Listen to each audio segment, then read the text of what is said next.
3, 2, 1. Here we go!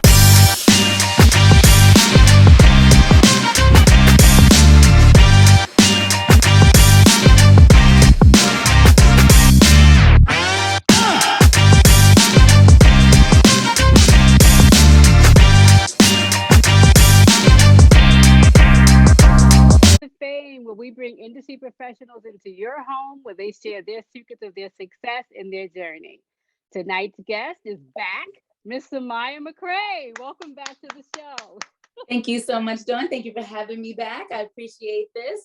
You talked so much in that first session. I'm so Yes. sorry. I'm so intrigued by you. Oh, And I just love what you're doing. And I just kept going on and on and on. So me I'm too. sorry. It's okay. Pull you back. Okay. So we left off talking Mhm. about Juilliard.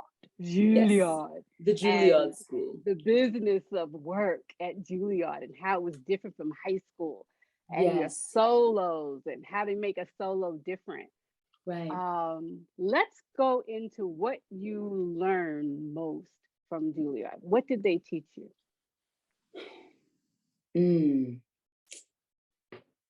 I think what I was taught the most was a sense of, how do I put this? Independence and tenacity, strength within myself, within my talent, within my technique, within my ability to shift, to not become married to one style of dance, to stay open and to stay ready. Stay ready, because things change in an instant in this business. And Juilliard prepared me in a way that nothing is safe. So when I was at LaGuardia, it was very home. My teachers, my friends, we all started together and we're still friends to this day. My teachers, I love them. I'm still friends with them to this day. Not friends, but you know what I mean. Yeah. It's a family affair. Juilliard let me know that you could be asked to leave at any time. That every year you were basically re-auditioning. You were evaluated every year and basically asked to return or not. So there was no getting comfortable and just thinking, oh, I have these 4 years, and no, you have to improve significantly. So And how did they do their evaluations? How did that go? So they evaluated you throughout the year, every class. We also had like midway, we had a couple of, meetings, and you would sit down and they would just sort of give you a little progress report and say, you need to do this. Okay. So that was each semester. And then you could come back and be like, where's Holly? She's not at the bar today. That part, it would normally be, yeah. So, and people were asked to we're not asked real back. Stuff. And this was across the board. This was for dance. This was for drama. This is for, this is for the departments. So it really made sure that at the time, it just made sure that everyone was evolving and fully present in their training and fully present and taking this seriously, because, the school was preparing you, you were being cocooned for your life as an artist, which is extremely different than just taking class or just, training. This is now, learning about the theater on all areas, as a stage manager, as a lighting designer, as, a costume designer, as a composer, as a choreographer, as, an usher, all of the things so there were so many aspects that we were given, and even as to be a sponsor, a fundraiser, we had so many aspects that we had to learn about business as well as dancing. So I have a question. Did you merge with the other departments and do like a show, like the music department merged? Yes. You did. Okay. Yes. I never knew that. That's nice. We had a performance that was called Choreographers and Composers that was put together. And so you would get choreographers and composers of each, discipline, and we would put on a showcase. And so that was something that happened. Once in a while, we would collaborate with vocal majors as well, and they would sing while we would dance. Same thing with actors, they would, perform a monologue. I love that, because we didn't do it in high school, and I don't know why they didn't do that, but I always wanted to do that. So that was good to know. Yeah. My other question to you with that is, where's Holly at the bar? She's not here anymore. It has to be a very stressful environment. How did you manage your stress, and what was the worst thing you've had to go through while dealing with your stress? So at Juilliard, you mean? Yes. Sorry. So I handled my stress, again, this goes back to my mother. I handled my stress with her often. She was able to help me analyze what was going on with me, depending on what I was feeling. She would help me sift through my feelings and what I was doing, and kind of help put me back on track. I meditate. And that is something that I've always done. And so that if I was getting off track, I often found I need to sit down, be still, be quiet, and connect. So that was something that I did. I also used to, well, I still do, but at that time I journaled a lot. So I would write a lot. And that was a way for me to, again, sift through what was happening, and also decide what I wanted to do, gave me clarity, direction, and was definitely an outlet, another sort of release for myself. When I also was an RA at Juilliard, which is a resident assistant. That was another way that I released stress, by being of service. So it allowed me an opportunity to be creative. I was the resident assistant on my floor, so I got to decorate, and I got to check in on students and see how they were. It gave me a social life, but a social life with direction, and it allowed me to become a leader, as well as still remain with my peers. So, that was another way of channeling any stress that I had, because it was a little bit of a distraction from the just take class, that sort of thing. I want to say the most difficult thing that I had to deal with while I was there was really not feeling worthy enough,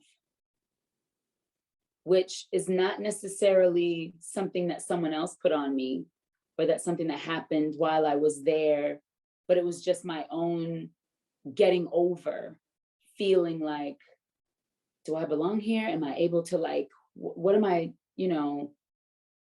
what is my purpose here? And how do I get what I need out of this for the next level? That was the most stressful thing, was what am I just training, or am I just developing myself as a dancer, or am I preparing myself for a definitive career? And when I realized that I was training myself for a definitive career, and it was a choice that was being made, that I was going to be a professional, and I was going to be successful at it. Once I understood that and I knew that, then I was able to navigate much more confidently. One of the things was Roger's class graduated, and when I saw them graduate, they all had jobs. And it blew my mind that they had all gotten jobs. I was like, so let's talk about that real quick. What is the size of each class? What does it start out as? And what does it end up dwindling down to? Okay. So they usually accept 21 dancers into the freshman class. And it just depends. So they accepted 22 kids, I think, in my year, and there were only 15 of us that graduated. Right. So in Roger's year, pretty much, let's just say 10, just to say an even number, all of them that came through from freshman year got a job. And how do they prepare you for that? Like, do they bring in the people to hire? They have like a casting call? No? Okay, so what happens? How does it work? So you go out and audition. Now, I will say this. Okay. No, you got to see, Ailey at least came to LaGuardia. Paul Taylor's company's not no one's coming in. Well, they did. They come, but they didn't. They weren't auditioning at the school. Right. So I rehearsed. So I did Clothing Kingdom for Paul Taylor at Juilliard. I performed in Clothing Kingdom. Paul Taylor came to Juilliard and set Clothing Kingdom, or really Linda Kent set it, and he came in and rehearsed us as well. So I got to meet him, and perform for him. But I mean, I was I think I was a sophomore. So like, it wasn't an audition setting. It was literally, this is just for the winter showcase. Guest choreographer, right? Okay. Yes, so exactly. Senior year, so go senior year. Senior year, I did get a chance to do this piece. So you have to do a solo, right? And I was selected to do a solo from Reflections of Four, which is choreographed by David Parsons, who it's a piece consisting of 4 women, and each woman has a solo. So this is what so it was 4 of us, and each of us had a solo. So I got an opportunity. That was my first introduction to physically, that was my first physical introduction to his work. And I loved it. And, although it was not, that's such a different piece from his actual choreography that he does all the time. Like, this particular piece is slow and it's an adagio, but, anyway. So what ended up happening, though, was I auditioned for Pascal Rieule's dance theater. And Pascal Rieule was a dancer with Martha Graham. And he started his own dance company before I graduated, but he was holding an audition. And I went to this audition, and I immediately felt like I was at home because it was Graham based. And I got the job. So I was like, oh, well, there's that. So, okay, so now I'm graduating with a job in hand, which is one of the goals that I had set for myself, was that I wanted to graduate with a job. And so this was really exciting for me because I was able to achieve this and get my degree. And I started rehearsal before I even graduated. Actually, I started working while I was still at school. And now, were you a scholarship student at Juilliard? Now, how do we skip over that? Rewind, selector. So you not only got into Juilliard first try, but you were awarded a scholarship. I was awarded a scholarship. Now, I was awarded a scholarship, but I still had to pay, though, for room and board. So that's where me becoming a resident assistant was helpful, because now I was being supplemented with a place to live, and some of my food was also taken care of. So now that I'm working at the dormitory, now that's covering some of my because tuition and room and board are not the same thing. Girl, I know. And I just, So, to you, yeah. because I don't know how we skipped over that. I'm Yeah, glad yeah, you yeah, brought yeah, that yeah. up. So, Scholarship is mhm. huge. Okay, I'm Yeah. sorry. I had to just show Yeah. you off for a bit. Okay. Yeah, yeah, I'm thank back. you. I appreciate that. I didn't think about that either because, because honestly, I also worked all through college as well. So even though I had a scholarship for tuition, I still had to pay for room and board, and I still had to eat or do anything I wanted to do. So I took a job at Gap Kids, and I worked on the weekends, and I was the receptionist at 34th Street. And I said, how did thank you have for calling Gap Kids and time? Baby. Mhm. I just Yeah. don't know how you had time because you have your regular academic.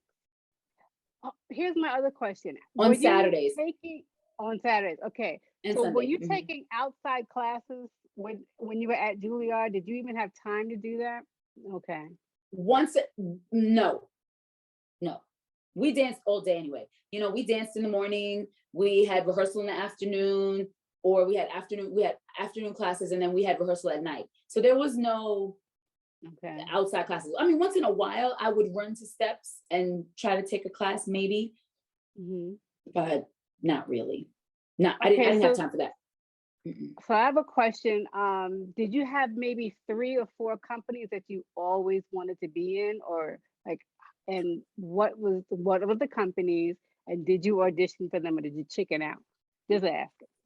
So yeah. So this is part of when you were asking me what was part of my like biggest stress, I guess, that I had to deal with, was I didn't know where I wanted to go. Oh.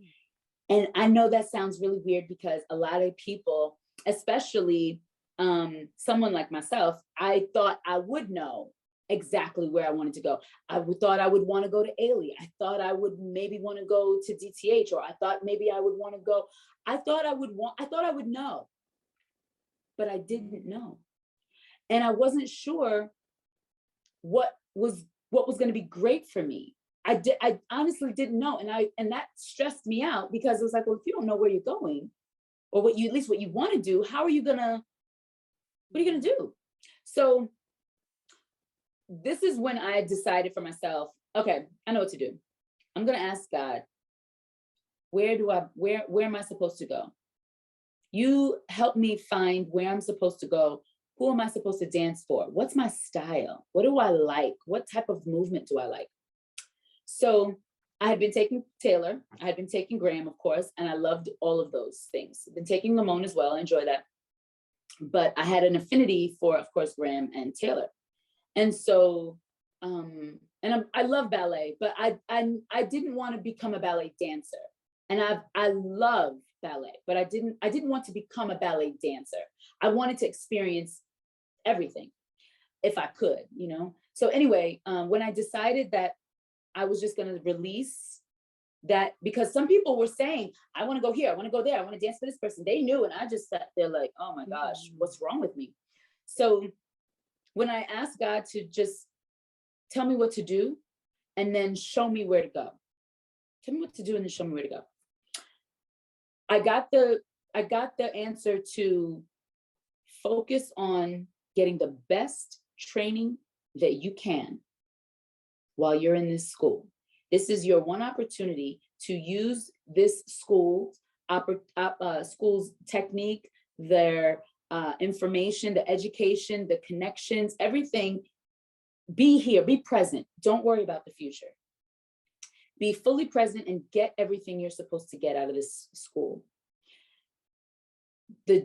Graduate, get the degree. So make sure, because again, like I said, not everybody can make it through. So at the point, it was like, well, you got to get this degree, but while you're getting that degree, you got to get the best technique and training you can.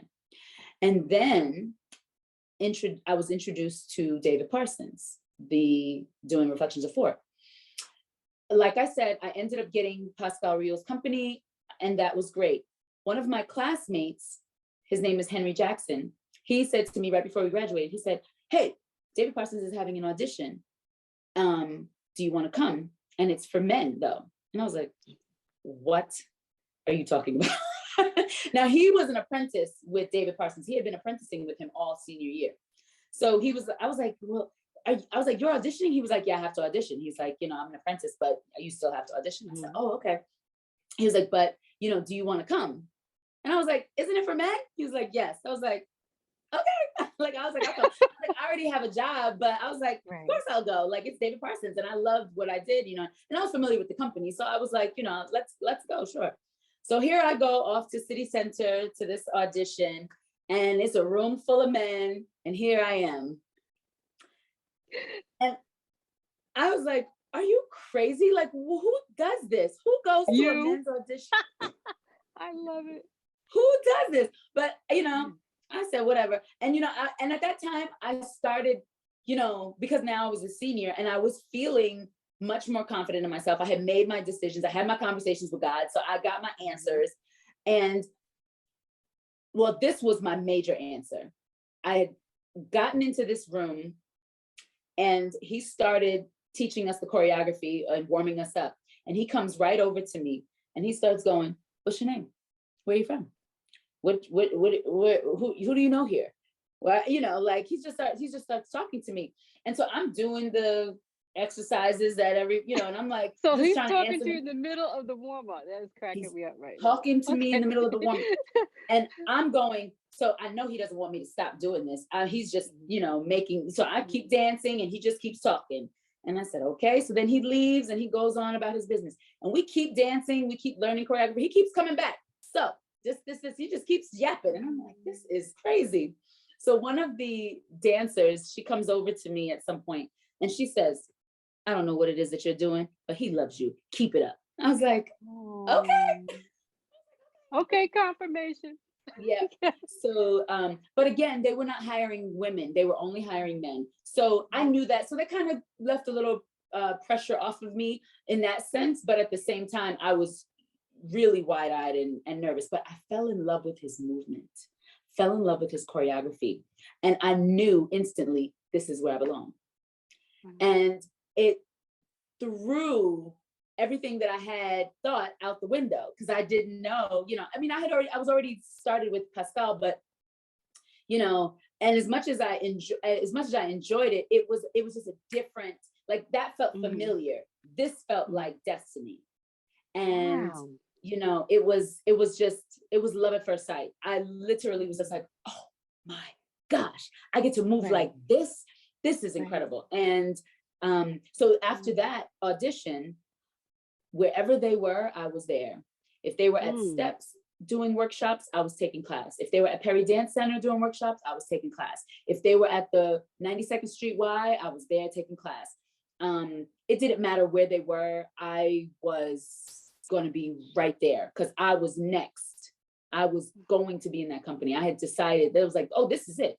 This is where I belong. So y'all just have to put up with me. And I love it. You prayed. And he answered you. He sent you people in your life when it was time. Yes. And you found out what you loved. That was your movement. And the interesting thing is you met him before, but the choreography wasn't anything like what it was. Right. Nope. And I don't think I ever, and I was in his company for almost 6 years. It was 5.5 years.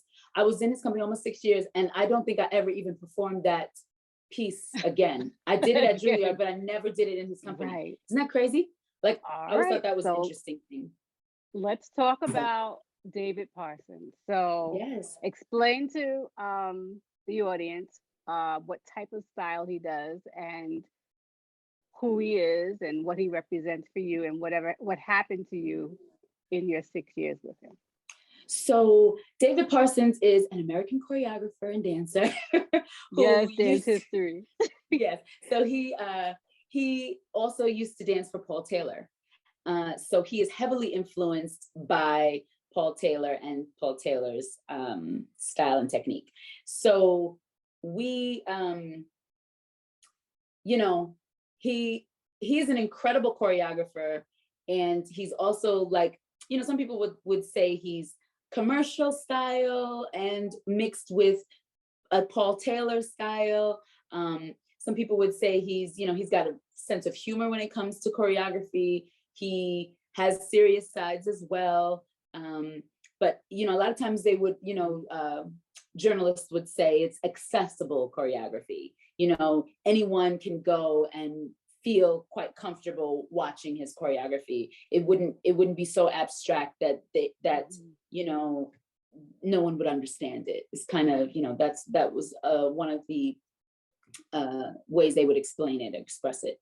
You know, for me, it's very athletic, very clean lines, very streamlined, I should say extremely athletic, not very, just extremely athletic, because dance is athletic as it is. But this tested my stamina to a degree I've never experienced before in my life. And, you know, he is one to, you know, he helped coach me. You know, he did coach me. He helped to create a dancer within me that I didn't know existed even. And that was something special. You know, I remember, I'll never forget this one, my first year, we were in a rehearsal one day and he came back up to me again and he was like, "You're going to be an incredible athlete one day." He turned around and walked away. It's like, okay. Okay. You know, right. Whatever that means, you know. But, you know, he demanded the best. He demanded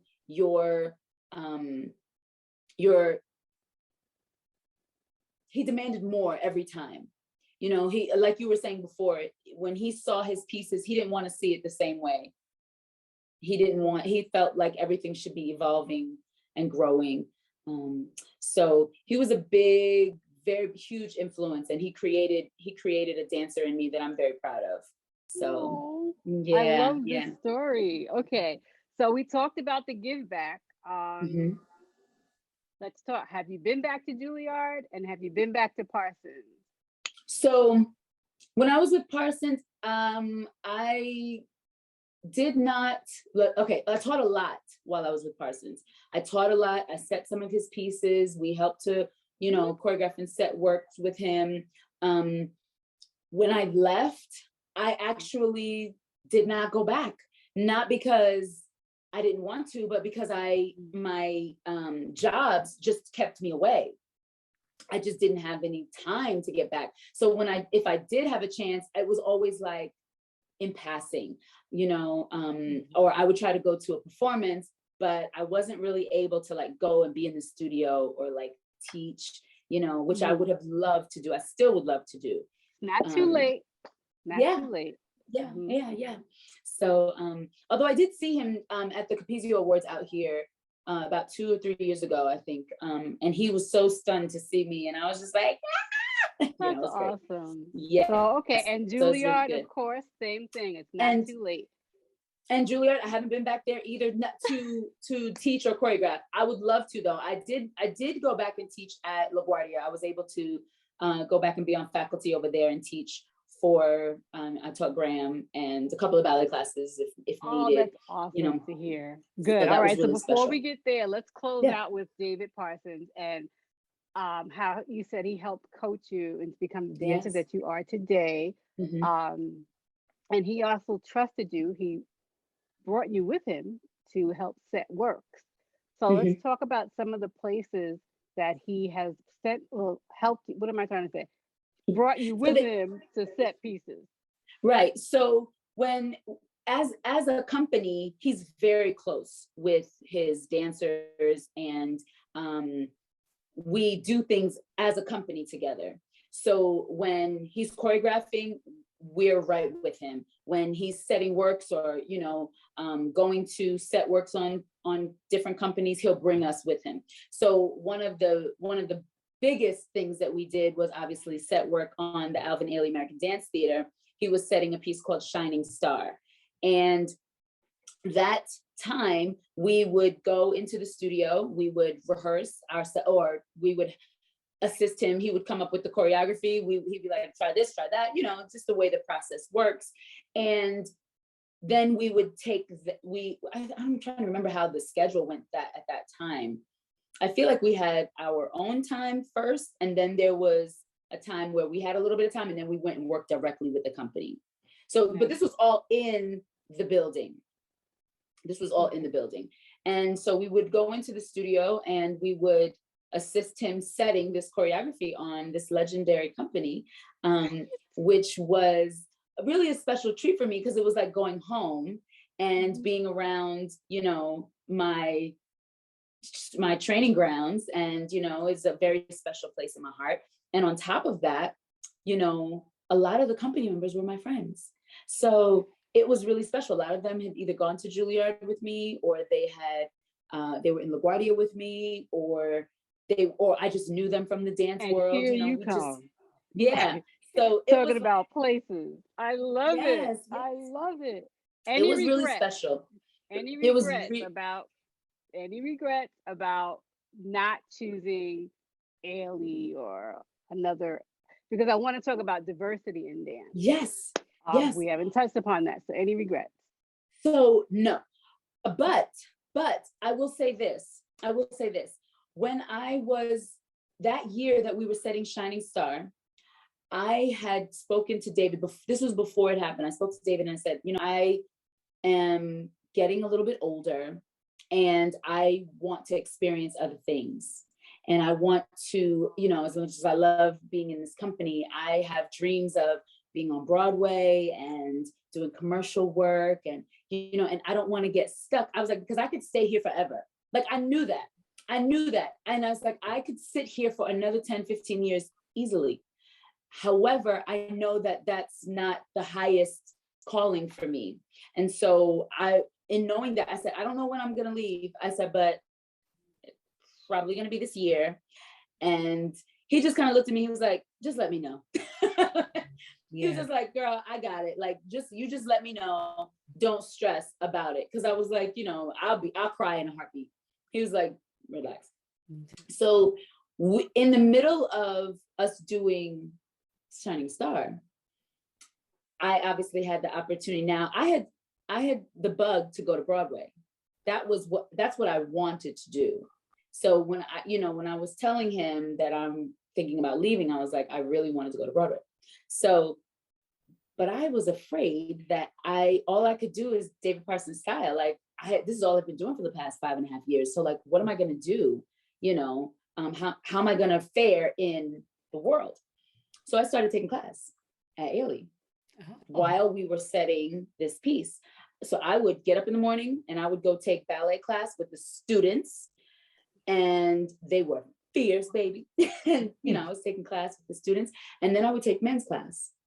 And then we would go to rehearsal, and I would rehearse with them until probably like 5 o'clock or whatever. So it was a really long day for me, but it was very enriching and fulfilling. And I was re-energizing myself and beginning to retrain myself and I was using ballet to do it so that I could now be ready for anything. So anyway, long story short, there was an audition for Ailey right after we set Shining Star. Like, I want to say maybe a week later, if that. Yeah, I want to say like a week later or something like that. And I was like, I'm going. I need to see where I'm at in the world, and I'm going. And this is the best place to do this. And so I went in and I, started auditioning, and I was like, I know these people are crazy because they think I'm crazy because I was just right with your David Parsons leotard and right. Exactly. What you doing here? You ain't quit. We know you still got a job. Right. So it was crazy. And we were also starting the Joyce Theater the next weekend. So it was a very crazy time, but again, I'm one of those people too, as insecure and shy as I can be sometimes, I also am very independent, and I'll do anything, So 5, 4, 3, 2, 1, right? Janet, right. go. Janet. So I jumped into this audition, and I was blown away by where I was, how I had grown, how I was able to approach this movement now again at a different age. Yep. I was stronger. I was more of a seasoned dancer. I had been performing for a while. So I had a freedom that I was home. So it was like, this is beautiful. I was so happy. So I got a call back, and they were like, come back tomorrow. So I left the audition, I called my mother crying. She was like, "Why are you crying?" And I was like, "Because I have to leave David Parsons." And she was like, "What?" And I was like, "Not because I have this job with Ailey.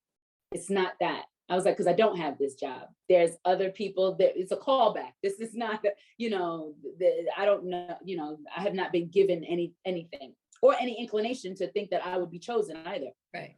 But it was a realization Mhm.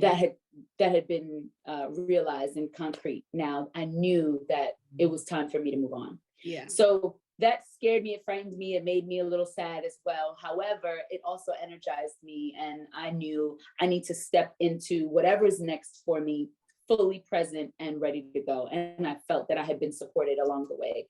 So I went back to the audition the next day, and we had an amazing time. They, oh my gosh, I think we did Vespers, we did some work by Complexions, oh my goodness, I'm trying to think. We might have done some Blue Suite.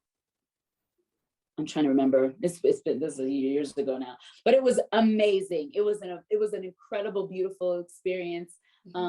At that time, they ended up hiring Alicia McGrath.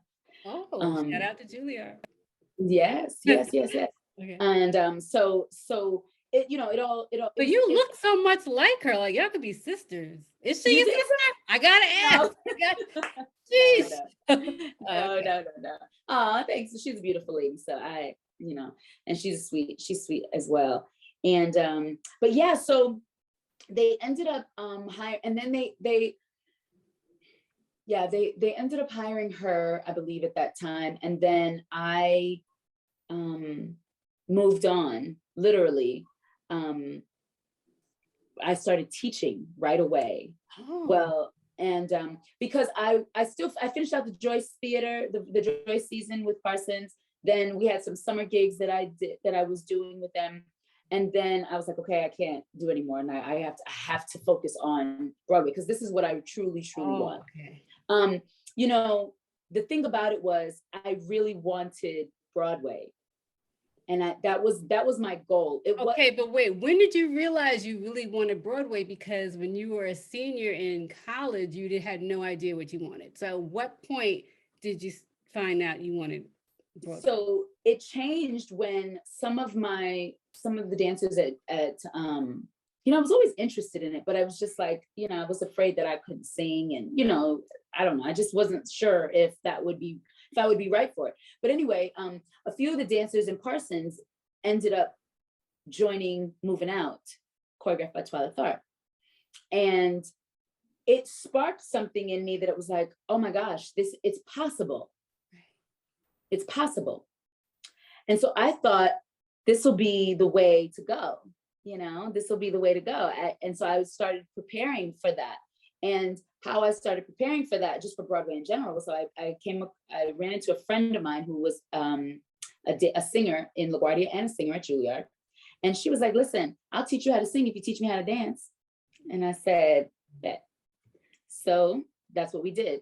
She taught me she gave me voice lessons. I gave her dance lessons. And that's how I was able to choose a song. That's how I was able to feel comfortable and confident enough to stand in front of, that wasn't Yolanda, was it the Yolanda? No. Oh, okay. No. Because she had a very similar story. Yeah. Wow, so that's when you realized you wanted Broadway. The that's pay was a lot better too, just saying. Yeah. So I realized that I wanted that, and that was before Ailey. You know what I mean? This was in the year before, really. It was like, this is what I want to do. Like, so that's where my goals were set. Okay. So in the midst of that, I ended up